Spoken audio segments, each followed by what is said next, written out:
And so it begins. The 2019 hurricane season is underway and runs through November 30th.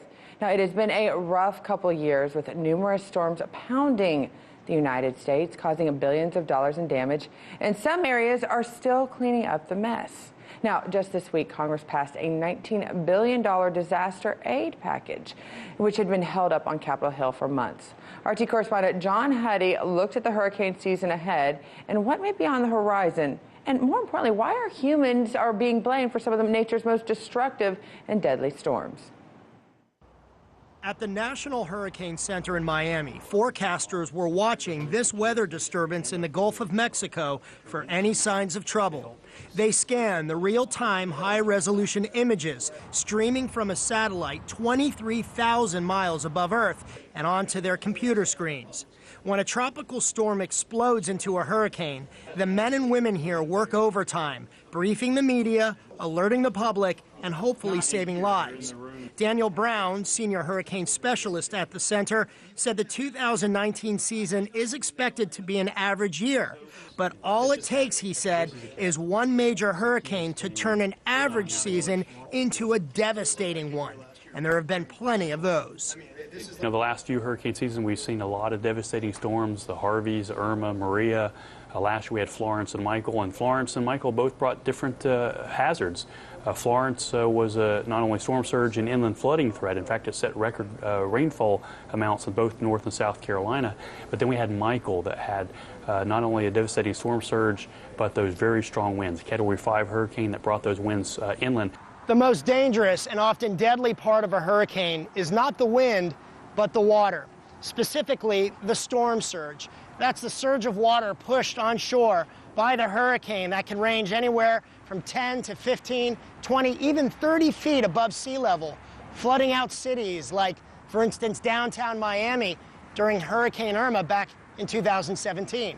As the population of the United States has increased, so has the size of cities and communities along America's coastline that have been pummeled by hurricanes, costing hundreds of billions of dollars in the last 3 years alone.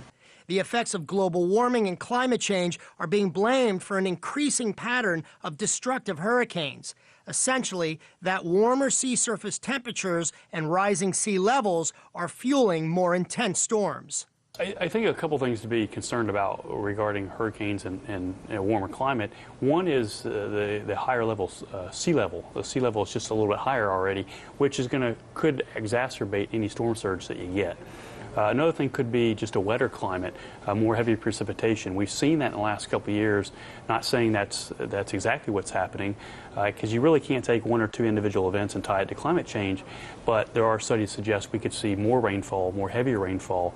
In the early part of the hurricane season, forecasters scan the Gulf of Mexico and Caribbean for any signs of a disturbance. But as we get later in the season, we start looking further east, where we see our tropical waves that develop over Africa and move off the African coast. Some of the most devastating hurricanes that have hit the United States in the last 20 years have been fueled by the African easterly jet, tropical waves of wind that develop over the Sahara Desert and West Africa during the monsoon season and move eastward over the Atlantic.